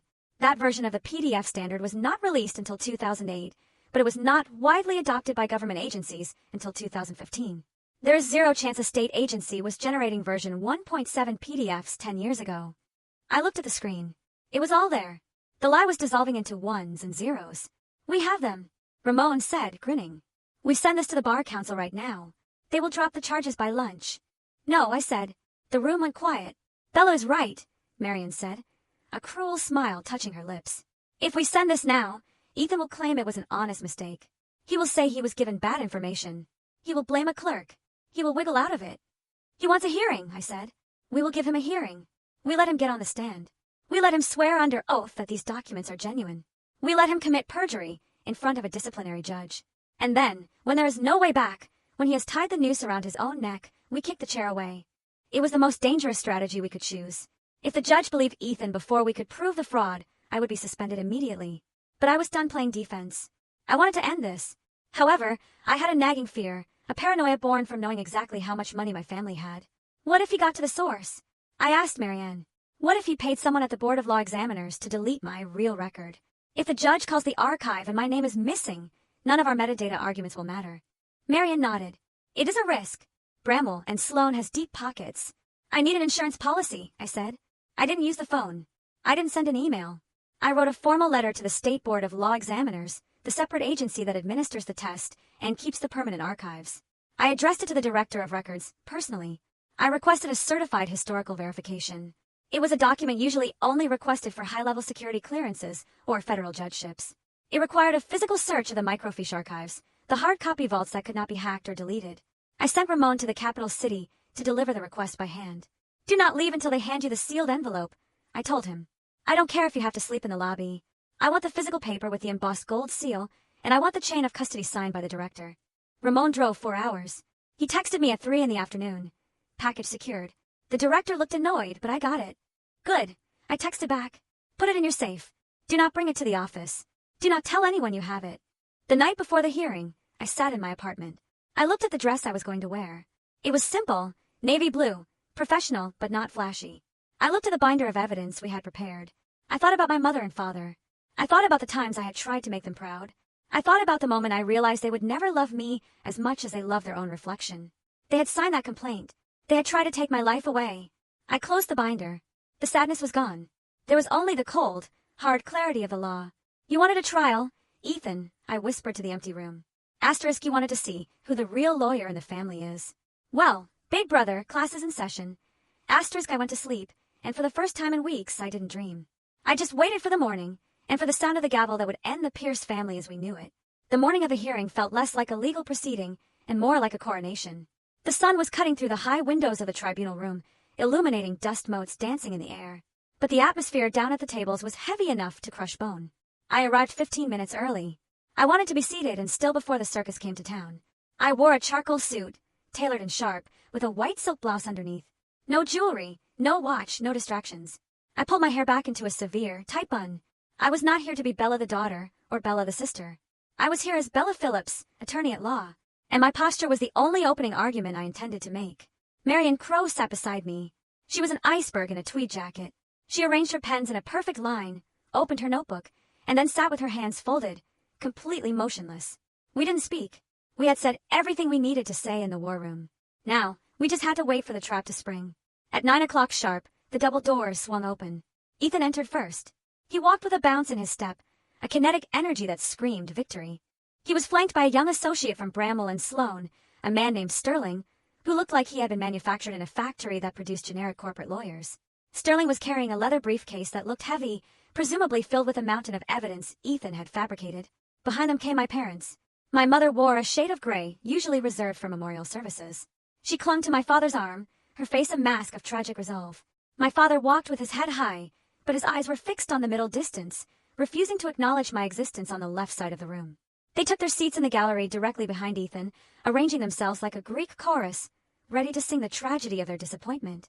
Ethan didn't look at me. He set his files down on the prosecution table with a loud, authoritative thud. He leaned over to whisper something to Sterling, and they both chuckled. It was a soft, what sound that made my skin crawl. They weren't nervous. They believed they were walking into a formality. They believed the result was already written. All rise, the bailiff intoned. Judge Nolan Graves entered from his chambers. The room shifted instantly. The air grew thinner. Graves didn't walk. He marched. His black robe billowed around him, and his face was set in a permanent scowl of skepticism. He sat down, adjusted his glasses, and looked out at the room with eyes that seemed to measure the worth of every soul present and find them lacking. He looked at Ethan. He looked at the parents. And then, briefly, his gaze swept over me. There was no flicker of recognition yet. To him, I was just another respondent, another lawyer accused of cutting corners. He had handled hundreds of cases since the Holston trial. I was just a name on a docket sheet, a problem to be solved before lunch. We are here in the matter of the State Bar versus Bella Phillips, Graves grunted. Case number 49277. Counsel, make your appearances. Ethan stood up. He buttoned his jacket with a flourish. Ethan Pierce, appearing on behalf of the complaining witnesses, he said, his voice smooth as aged whiskey. And with me is Mr. Sterling, acting as special counsel to assist the tribunal in understanding the gravity of these charges. Marian Crowe for the respondent, Marian said, not bothering to stand up fully, just raising a hand. Her lack of deference was calculated. It said, we are not impressed. Very well, Graves said, opening the thin procedural folder in front of him. Mr. Pierce, this is an unusual complaint. You are alleging that the respondent has been practicing without a license for 6 years. That is correct, Your Honor, Ethan said. He moved to the lectern, gripping the sides with both hands. He adopted a tone of heavy sadness. It is a tragedy, really. We tried to handle this privately. We tried to get her help. But when we discovered the extent of the deception, we had no choice but to come forward to protect the public. Proceed, Graves said, leaning back in his chair. Ethan took a breath. He began to tell the story he had rehearsed in front of his mirror for weeks. My sister, he began, stressing the word to highlight the betrayal, struggled immensely in law school. She was passionate, yes, but she lacked the academic rigor required for this profession. We supported her. We paid for tutors. But the record will show that she failed the bar exam in July of 2012. It was a difficult blow for her. He paused, looking back at our parents for confirmation. My mother dabbed her eye with a tissue. It was a perfect performance. She told us she was going to retake it, Ethan continued, but she never did. Instead, she vanished. She cut off contact with the family. We assumed she had found other work. Imagine our horror, Your Honor, when we discovered she had opened a firm. She forged a license number. She forged a pass letter. She has been taking money from vulnerable clients, pretending to be something she is not. I sat perfectly still. I focused on my breathing. In, out, in, out. I watched Ethan's hands. They were animated, gesturing broadly. He was enjoying this. He was not just stating facts. He was painting a portrait of me as a failure, a liar, a broken little girl who had played dress-up in a courtroom. Sterling, the young associate, stood up next. He was the bad cop to Ethan's sad cop. Your Honor, Sterling said, his voice sharp and nasal. If these allegations are proven true, and the evidence is overwhelming, then every single legal action Miss Phillips has taken in the last 6 years is void. Every contract she drafted is null. Every plea bargain she negotiated is invalid. She has infected the judicial system of the state with fraud on a massive scale. She is a danger to the public. She is a danger to the public, Ethan added, jumping back in. We have submitted the affidavit of her own parents, who are heartbroken to be here, but who value the law above their own blood. My father nodded solemnly from the back row. It was a masterclass in character assassination. They had woven truth and lies together so tightly that it was impossible to see the seams. They used my distance from the family as proof of my guilt. They used my small office as proof of my illegitimacy. Marian didn't object. She didn't interrupt. She simply wrote on her legal pad. I glanced at the page. She had written a single word in the center of the paper. Wait. Judge Graves listened. He didn't nod. He didn't frown. He was a statue. When Ethan finally ran out of breath and sat down, looking flushed and triumphant, the room fell into a heavy silence. Miss Crow, Judge Graves asked, does the respondent wish to make a statement? Marian stood up slowly. We reserve our statement, Your Honor, she said. We believe the tribunal needs to review the evidence submitted by the complainant before we proceed. We are confident the file speaks for itself. Ethan smirked. He whispered to Sterling, They're folding. Judge Graves reached for the thick red folder that Ethan had placed on the bench earlier, the evidence folder. Very well, Graves said. Let us see what we have here. He opened the folder. The sound of the cover turning was the loudest noise in the room. Judge Graves adjusted his glasses. He looked at the first document, the affidavit from my father. He turned the page. He looked at the fake emails Ethan had forged. Then, he turned to the third document. It was the fake failure letter, the one with the wrong font, the one with the metadata errors that only a machine could see, but the name on it was visible to the naked eye. Bella Phillips. Judge Graves stopped. His hand froze in midair, hovering over the page, his head tilted slightly to the left. A bird-like movement of sudden, sharp attention. He looked at the name on the paper. Then he lifted his head and looked at me. For a second, his face was blank. Then recognition slammed into him like a freight train. I saw the memory unlock behind his eyes. He wasn't seeing a defendant anymore. He was seeing the lawyer who had stood in his courtroom 2 months ago. He was seeing the woman who had cross-examined Gary Vance until he broke. He was seeing the timeline I had drawn on the whiteboard. He was remembering the note he had written me. Rare advocacy. He looked back down at the paper. The paper said I was incompetent. The paper said I had failed the exam. The paper said I was a fraud who had never passed the bar. But his own memory told him I was one of the sharpest litigators he had seen in 20 years. The contradiction hit him. Two things could not be true at the same time. Either his own experience of my competence was a hallucination, or the document in front of him was a lie. And Nolan Graves did not have hallucinations. His face changed. The boredom evaporated, replaced by a flash of confusion that rapidly hardened into a cold, terrifying anger. His jaw tightened. The veins in his temple became visible. He looked at the document as if it were a dead rat that someone had placed on his dinner plate. He looked at Ethan. Ethan was still smiling, but the smile faltered. He saw the change in the judge's demeanor. He didn't understand it. He thought the judge was disgusted with me. He didn't realize the judge was disgusted with the inconsistency. Graves stood up. It was a violent motion. His chair scraped loudly against the floor. He grabbed the red folder with both hands, clutching it to his chest as if he needed to physically restrain the lies inside it from contaminating his bench. Recess, he barked. His voice was hoarse, strained. It wasn't the voice of a judge managing a schedule. It was the voice of a man who had just realized there was a bomb in the room. Your Honor, Ethan stammered, standing up halfway.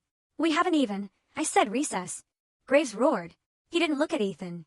He didn't look at the other panel members. He turned on his heel, his robe swirling around him, and stormed toward the door to his chambers. He slammed the door shut behind him. The sound echoed like a gunshot in the silent room. The lock clicked. The air conditioner hummed. The court reporter stopped typing, her hands hovering over the keys. Ethan stood there, frozen. His mouth was slightly open. He looked at Sterling, but the young lawyer was staring at the closed door with wide, fearful eyes. He looked back at our parents. My mother had stopped crying. She looked confused, her script broken. My father was frowning, sensing a shift in the wind, but unable to name it. What just happened? Ethan whispered. Why is he angry? He must be disgusted by her. He couldn't even stand to look at the file. My mother whispered back, loud enough for me to hear. Yeah, Ethan said, straightening his tie, trying to convince himself. That's it. He saw the proof, and he was sickened. This is good. This is good for us. But his voice shook. He was trying to put the toothpaste back in the tube. He had expected a lecture. He had expected the judge to scold me. He hadn't expected the judge to run out of the room like he had seen a ghost. I leaned back in my chair. I picked up my water glass and took a small sip. The water was cool and clean. Marian leaned over to me. She didn't look at me. She just kept staring straight ahead at the empty bench. He knows, Marian whispered. Yes, I replied softly. I looked at the closed door of the chambers. I knew exactly what was happening in there. I knew Graves was pulling up the court records from the Holston trial. I knew he was comparing dates. I knew he was realizing that the man standing at the prosecution table, the man in the expensive suit with the arrogant smile, had just tried to gaslight him. Ethan thought he was the hero of the story. He thought he was the author. But he had forgotten that he wasn't the only one who could write. He remembers, I thought. And for the first time that morning, I allowed myself the smallest, faintest smile. You walked into the wrong room, brother, and you just handed the executioner the axe. The 5 minutes of recess stretched into 10, then 15. The silence in the room transformed from a vacuum into a heavy, suffocating pressure. My brother, Ethan, had stopped smiling. He was tapping his fountain pen against the oak table, a frantic, erratic rhythm that betrayed the unraveling of his nerves. Beside him, his young associate, Mr. Sterling, was staring at the ceiling, likely calculating if his student loans were paid off enough to survive getting fired. My parents were whispering behind me. I could hear the hiss of their anxiety. "Why is he taking so long?" my mother murmured. "It should be a simple rubber stamp. The girl is a fraud. Just sign the paper and let us go home." "Quiet, Celeste," my father snapped, though his voice lacked its usual command. "Judges do not storm out of chambers unless there is a procedural error. Ethan probably missed a filing fee." I didn't turn around. I kept my eyes fixed on the door to the judge's chambers. I knew it wasn't a filing fee. I knew that behind that heavy wood door, a man who had dedicated his life to the sanctity of the law was currently looking at a lie and realizing it had been signed by a prominent family. At exactly 9:25, the door handle turned. The sound was sharp metal against metal, and it caused everyone in the room to jump. Judge Nolan Graves stepped back into the tribunal. He was not carrying the red folder Ethan had given him. That folder, I noticed, was gone. Instead, he was carrying two objects that looked entirely out of place in a disciplinary hearing. In his left hand, he held a thick manila case file, the kind used by the court clerk's office, stamped with the official seal of the Superior Court. In his right hand, he held a black wooden picture frame. He didn't sit down. He walked to the front of the bench and stood there, towering over us.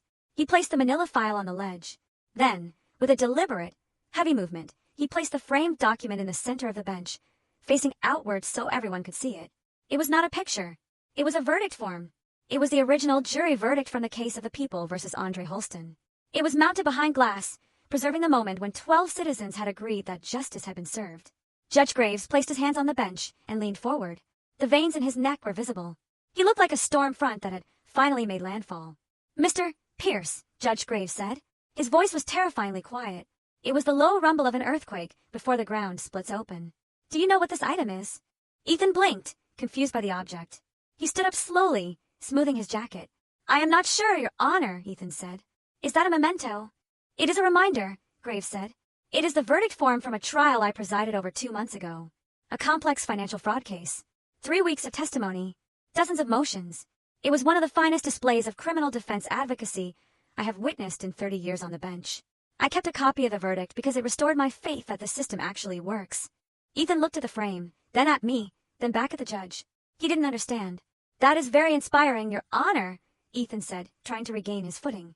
"But I fail to see how a past case is relevant to the fact that the respondent, the attorney who won that verdict," Graves cut him off, his voice rising, "was Bella Phillips." The name hung in the air. My mother gasped audibly. "Yes," Graves continued, his eyes drilling into Ethan. "I watched her for 3 weeks. I watched her argue suppression motions. I watched her cross-examine hostile witnesses. I watched her cite case law from memory.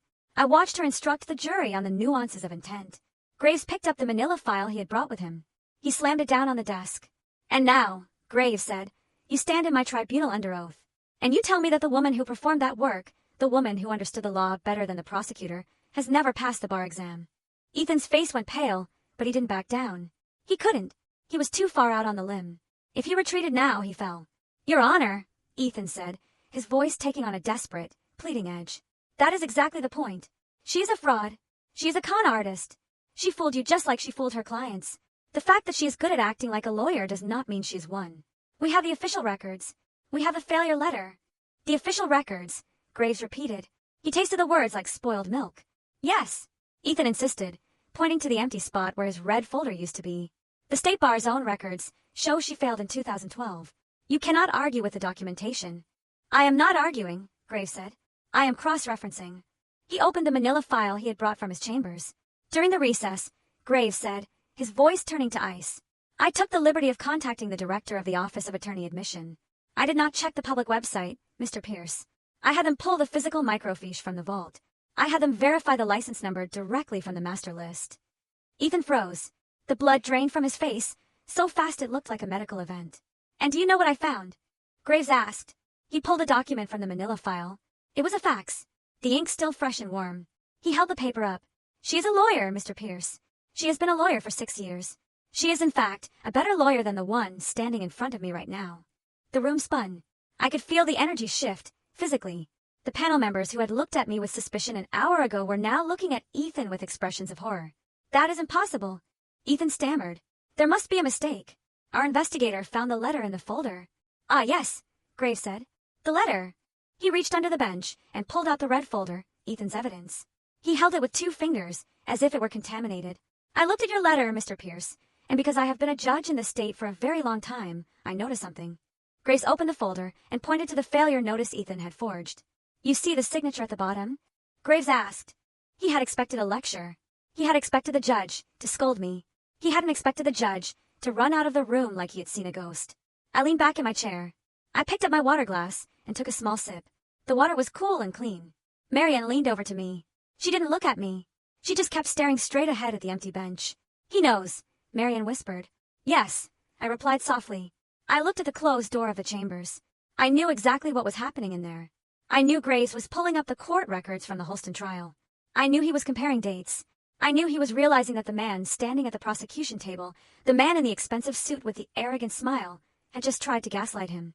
Ethan thought he was the hero of this story. He thought he was the author. But he had forgotten that he wasn't the only one who could write.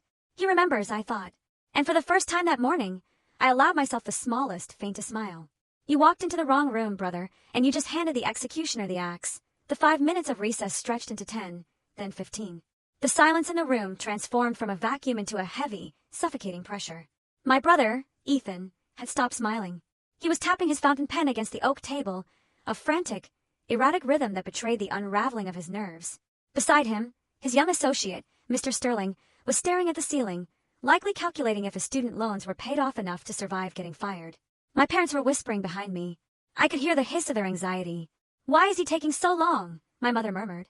It should be a simple rubber stamp. The girl is a fraud. Just sign the paper and let us go home. Quiet, Celeste, my father snapped, though his voice lacked its usual command. Judges do not storm out of chambers unless there is a procedural error. Ethan probably missed a filing fee. I didn't turn around. I kept my eyes fixed on the door to the judge's chambers. I knew it wasn't a filing fee. I knew that behind that heavy wood door, a man who had dedicated his life to the sanctity of the law was currently looking at a lie and realizing it had been signed by a prominent family. At exactly 9:25, the door handle turned. The sound was sharp metal against metal, and it caused everyone in the room to jump. Judge Nolan Graves stepped back into the tribunal. He was not carrying the red folder Ethan had given him. That folder, I noticed, was gone. Instead, he was carrying 2 objects that looked entirely out of place in a disciplinary hearing. In his left hand, he held a thick manila case file, the kind used by the court clerk's office, stamped with the official seal of the Superior Court. In his right hand, he held a black wooden picture frame. He didn't sit down. He walked to the front of the bench and stood there, towering over us. He placed the manila file on the ledge. Then, with a deliberate, heavy movement, he placed the framed document in the center of the bench, facing outward so everyone could see it. It was not a picture. It was a verdict form. It was the original jury verdict from the case of the people versus Andre Holston. It was mounted behind glass, preserving the moment when 12 citizens had agreed that justice had been served. Judge Graves placed his hands on the bench and leaned forward. The veins in his neck were visible. He looked like a storm front that had finally made landfall. Mr. Pierce, Judge Graves said. His voice was terrifyingly quiet. It was the low rumble of an earthquake before the ground splits open. Do you know what this item is? Ethan blinked, confused by the object. He stood up slowly, smoothing his jacket. I am not sure, Your Honor, Ethan said. Is that a memento? It is a reminder, Graves said. It is the verdict form from a trial I presided over 2 months ago. A complex financial fraud case. 3 weeks of testimony. Dozens of motions. It was one of the finest displays of criminal defense advocacy I have witnessed in 30 years on the bench. I kept a copy of the verdict because it restored my faith that the system actually works. Ethan looked at the frame, then at me, then back at the judge. He didn't understand. That is very inspiring, Your Honor, Ethan said, trying to regain his footing. But I failed to see how a past case is relevant to the fact that the respondent, the attorney who won that verdict, Graves cut him off, his voice rising, was Bella Phillips. The name hung in the air. My mother gasped audibly. Yes, Graves continued, his eyes drilling into Ethan. I watched her for 3 weeks. I watched her argue suppression motions. I watched her cross-examine hostile witnesses. I watched her cite case law from memory. I watched her instruct the jury on the nuances of intent. Graves picked up the manila file he had brought with him. He slammed it down on the desk. And now, Graves said, you stand in my tribunal under oath. And you tell me that the woman who performed that work, the woman who understood the law better than the prosecutor, has never passed the bar exam. Ethan's face went pale, but he didn't back down. He couldn't. He was too far out on the limb. If he retreated now, he fell. Your Honor, Ethan said, his voice taking on a desperate, pleading edge. That is exactly the point. She's a fraud. She is a con artist. She fooled you just like she fooled her clients. The fact that she is good at acting like a lawyer does not mean she's won. We have the official records. We have the failure letter. The official records, Graves repeated. He tasted the words like spoiled milk. Yes, Ethan insisted, pointing to the empty spot where his red folder used to be. The State Bar's own records show she failed in 2012. You cannot argue with the documentation. I am not arguing, Graves said. I am cross-referencing. He opened the manila file he had brought from his chambers. During the recess, Graves said, his voice turning to ice. I took the liberty of contacting the director of the Office of Attorney Admission. I did not check the public website, Mr. Pierce. I had them pull the physical microfiche from the vault. I had them verify the license number directly from the master list. Ethan froze. The blood drained from his face, so fast it looked like a medical event. And do you know what I found? Graves asked. He pulled a document from the manila file. It was a fax, the ink still fresh and warm. He held the paper up. She is a lawyer, Mr. Pierce. She has been a lawyer for 6 years. She is, in fact, a better lawyer than the one standing in front of me right now. The room spun. I could feel the energy shift, physically. The panel members who had looked at me with suspicion an hour ago were now looking at Ethan with expressions of horror. That is impossible, Ethan stammered. There must be a mistake. Our investigator found the letter in the folder. Ah, yes, Graves said. The letter. He reached under the bench and pulled out the red folder, Ethan's evidence. He held it with 2 fingers, as if it were contaminated. I looked at your letter, Mr. Pierce, and because I have been a judge in this state for a very long time, I noticed something. Graves opened the folder and pointed to the failure notice Ethan had forged. You see the signature at the bottom? Graves asked. Objection. Sterling stammered. Digital timestamps can be glitchy. Maybe the file was just resaved on that date. That does not prove forgery. It just proves someone opened the file. An interesting theory, Judge Graves said, leaning over the bench. Miss Crow, please address that. Marianne tapped a key on her laptop. The screen changed to show a server pathway. If the file had simply been resaved, the original created date would still read 2012, Marianne explained clinically. But here, the created date and the modified date are identical. Furthermore, we traced the unique machine identifier, the MAC address, of the computer that generated this file. It is not a government computer. It is not a server at the Board of Law Examiners. She paused, letting the silence build. The computer that forged this document is registered to the corporate network of Bramble and Sloan. Marion said. Specifically, it is a terminal located on the 24th floor. Office 24B. I watched Ethan. He had stopped breathing. Office 24B was his office.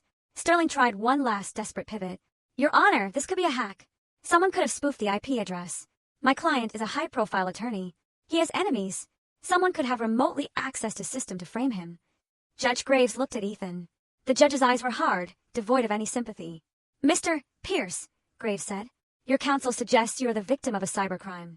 Is that your testimony, that a hacker broke into your firm's secure network, logged into your specific computer, and created these files without your knowledge? Ethan licked his lips. He looked at Sterling, then at his parents, then at the judge. Yes, Ethan whispered. Yes, that must be what happened. I didn't do this. I am being set up. Graves nodded slowly. A hacker, I see. And tell me, Mr. Pierce, does this hacker also know your biometric login credentials? Ethan blinked. What? The IT department at your firm is very efficient. My clerk just got off the phone with your chief information officer. He confirmed that at 11:45 at night on October 14th, the terminal in Office 24B was accessed using a fingerprint scanner. The room went dead silent. Unless the hacker cut off your thumb and brought it into the office, Graves said, his voice dropping to a terrifying whisper. That was you, Mr. Pierce. You were in the building. The swipe card log confirms you entered the lobby at 11:30. You went up in the elevator. You logged in with your fingerprint. You created the forgery.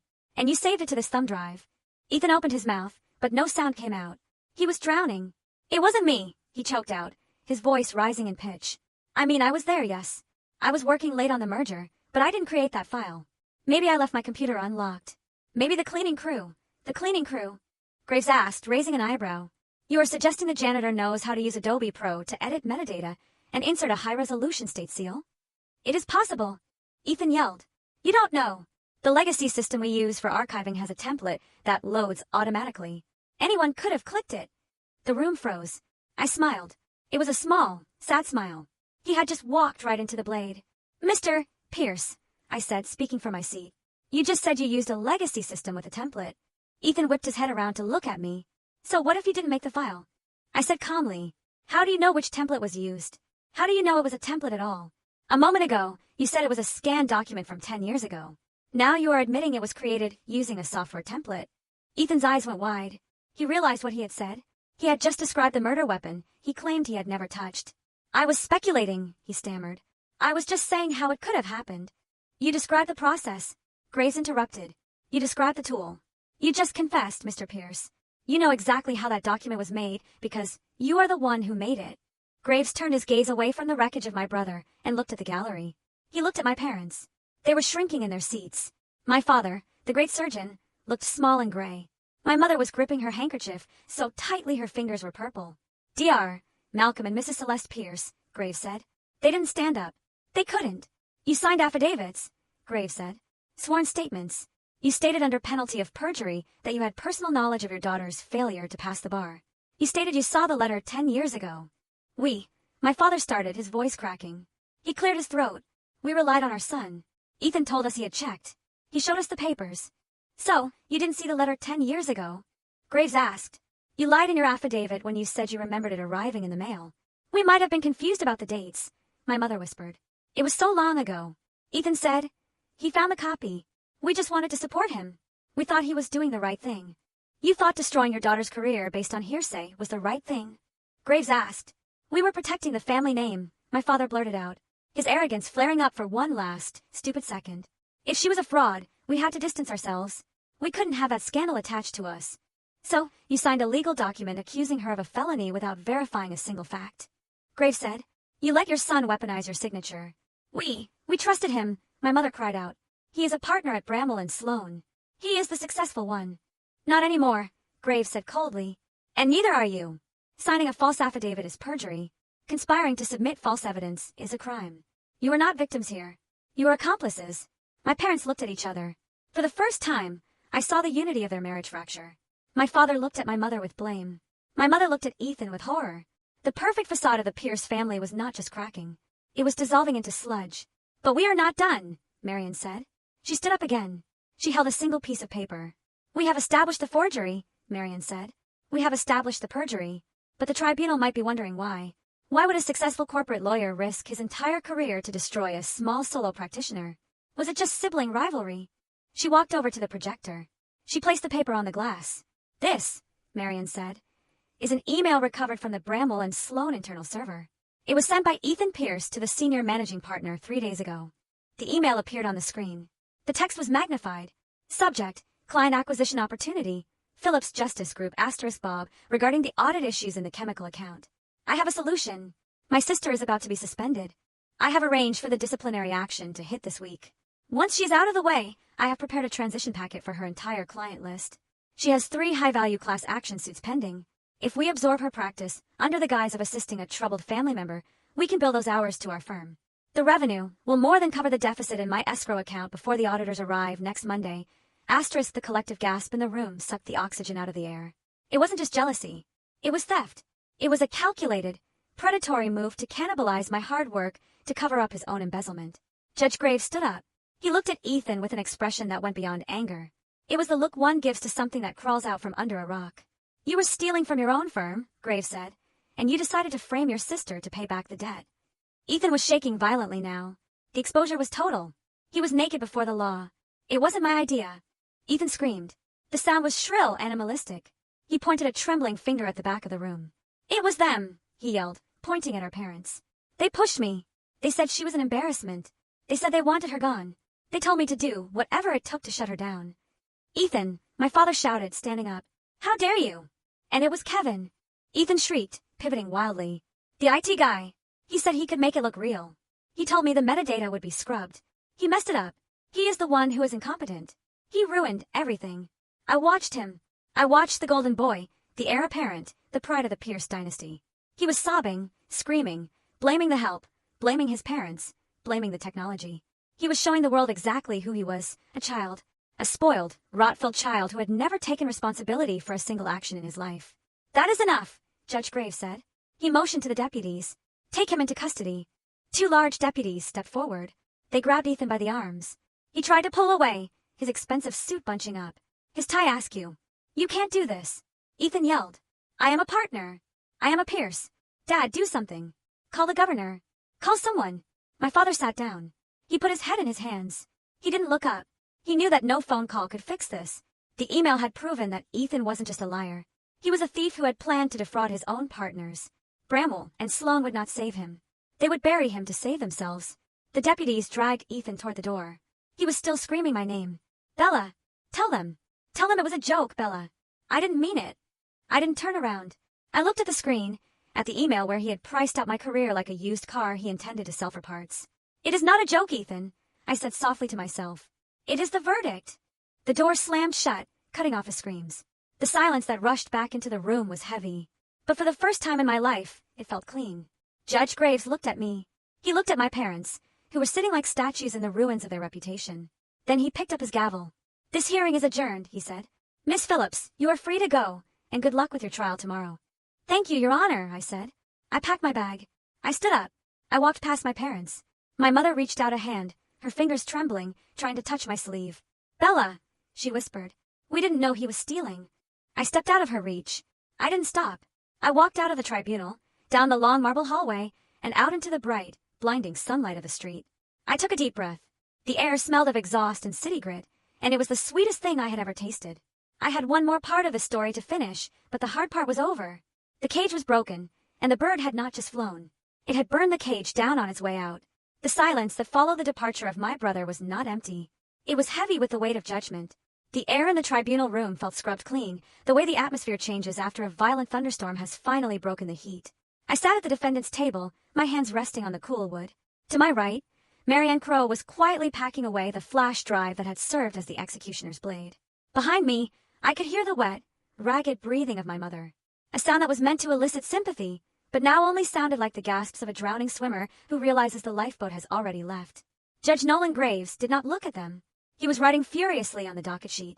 His pen scratched against the paper with sharp, definitive strokes. He was not just closing a case. He was carving a tombstone for the conspiracy that had tried to bury me. After 2 minutes, he stopped. He looked up, removed his glasses, and set them on the bench. "M.S. Phillips," Judge Graves said. His voice had returned to its usual gravely baritone, but the edge of anger was gone, replaced by a solemn, professional courtesy. "Please stand." I stood up. My legs felt steady. For the first time in 6 years, I did not feel like I was fighting for my life. I felt like I was simply living it. "The tribunal has reviewed the evidence, or rather the fraudulent lack thereof," Graves announced, speaking for the record. "We find the allegations in the complaint to be without merit. We find them to be malicious, baseless, and criminally manufactured. The complaint is dismissed with prejudice. Your record is clear. Your license is active. You are and remain a member of this bar in good standing." He paused, looking me in the eye. "Furthermore," he continued, "I am ordering the clerk to expunge this entire proceeding from your public profile. It will not appear on any background check. It will not appear in any search. As far as the history of the state is concerned, today never happened to you." "Thank you, Your Honor," I said softly. "Do not thank me yet," Graves said, his eyes shifting to the gallery behind me. "Because while this day never happened to you, it is certainly going to happen to others." He picked up a second document he had just signed. "I am issuing an immediate referral to the District Attorney's Office for the prosecution of Ethan Pierce, Malcolm Pierce, and Celeste Pierce," he declared. My father stood up. "Now see here, Judge. Sit down." Graves barked, the sound cracking like a whip. "You have no standing in this court anymore, Dr. Pierce. You are not a witness. You are a suspect. I am ordering the immediate seizure of all electronic devices currently in the possession of the complainants to prevent the destruction of evidence." He pointed to the bailiff. "Officer, please collect the phones and tablets from Dr. and Mrs. Pierce before they leave this room." "You cannot do that," my father sputtered, his face turning a mottled red. "My phone contains confidential patient records. I am a surgeon."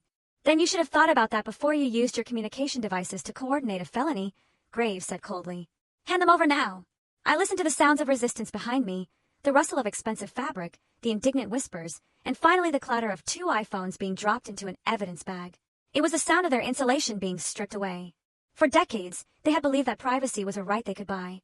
Now they were learning that privacy is a privilege you forfeit when you break the law. This hearing is concluded, Judge Graves said. He stood up, gathered his robes, and gave me one last nod. It was a nod of equality. Then he vanished into his chambers. Marianne closed her briefcase. The latch clicked shut. Ready? She asked. Yes, I said. We turned to leave. My parents were still sitting in the gallery, looking like statues that had been toppled from their pedestals. My mother was weeping openly now, her mascara running in dark streaks down her face. My father was staring at his empty hands, looking at the space where his phone used to be, as if he had lost a limb. I walked past them. I did not speed up. I did not slow down. I walked with the rhythm of a woman who has a trial to prepare for. Bella, my mother choked out. I kept walking. We pushed through the double doors into the hallway. The corridor was lined with marble, echoing with the footsteps of lawyers and clients, but the path to the elevator was blocked. 2 sheriff's deputies were standing near the water fountain, holding my brother. Ethan was not in cuffs yet. They were waiting for the transport van, but he was effectively restrained. He looked like a man who had aged 20 years in 20 minutes. His tie was loose, his hair was disheveled, and his eyes were wild, darting around the hallway like a trapped animal. When he saw me, he lunged forward. The deputies grabbed his arms, holding him back, but he strained against them. Bella, he shouted. His voice was raw, stripped of all its smooth corporate polish. Bella, wait. You have to talk to them. You have to tell the judge to withdraw the referral. I stopped. I stood 5 feet away from him. It was close enough to smell the fear on him, a sour scent that cut through his expensive cologne. I can't withdraw anything, Ethan, I said calmly. It is out of my hands. It is the state's case now. You can't let them do this, he pleaded, tears welling in his eyes. I am your brother. They are going to disbar me, Bella. They are going to take my license. They are going to audit the firm. I will lose the condo. I will lose everything. You should have thought about that when you were drafting the fake failure letter, I said. I was desperate, he cried. I made a mistake. But you were family. You can't destroy your own family. I looked at him. I looked at the man who had mocked my cheap suits. I looked at the man who had sent me links to articles about failed lawyers. I looked at the man who had planned to steal my clients to cover his own theft. I didn't destroy this family, Ethan, I said, my voice quiet and hard as a diamond. You did. You planted the bomb. You lit the fuse. You just didn't expect to be the one holding it when it went off. Please, he whispered, slumping in the deputy's grip. I am sorry. Okay. I am sorry. No, I said. You are just caught. Behind me, the doors to the tribunal room opened again. My parents stumbled out. When they saw Ethan being held by the police, my mother let out a low wail and covered her mouth. My father, seeing me standing there, seemed to regain a fraction of his old arrogance. He marched over to me, ignoring the deputies, ignoring the ruin of his son. Bella, he said, his voice low and demanding. We need to talk privately now. No, I said. I am not asking, he hissed, stepping into my personal space. This has gone too far. We need to manage this. We need to issue a joint statement saying this was a misunderstanding. We need to protect the name. If you help us fix this, I will reinstate you. I will put you back in the will. I will give you the capital to expand your firm. I laughed. It was a genuine, spontaneous sound that startled him. You think I want your money? I asked. Dad, look around you. I just beat the best law firm in the city with a laptop and 2 paralegals. I don't need your capital. And I certainly don't need a name that is about to be plastered all over the crime section of the newspaper. I am your father, he roared, his face flushing purple. You owe me. I owe you nothing, I said. I paid my debts the day I walked out of your house 10 years ago. The invoice is settled. I turned to Marianne. Do you have the papers? I asked. Right here, Marianne said. She reached into her bag and pulled out a thin stack of documents. She handed them to my father. He took them reflexively, looking down at the legal header. Cease and desist order and petition for permanent restraining order. What is this? He whispered. It is a formal notice, Marianne said, her voice sharp. It states that neither you, nor your wife, nor your son are to contact Miss Phillips ever again. You are not to come within 500 feet of her home or her office. You are not to call, email, or send third parties to speak to her. If you violate this order, we will file for immediate contempt of court and request jail time. My father looked at the papers, his hands shaking. You are suing your own parents for harassment. I am protecting my client from hostile witnesses in an active criminal investigation. Marianne corrected him. She handed a pen to me. Bella, she asked, do you want to sign the petitioner line? I took the pen. I didn't hesitate. I didn't look at my mother, who was sobbing into her hands. I didn't look at Ethan, who was watching me with the dull eyes of a dead man. I didn't look at my father, who was staring at me as if I were a stranger. I placed the document against the marble wall of the corridor. The paper felt cool under my hand. I signed my name, Bella Phillips.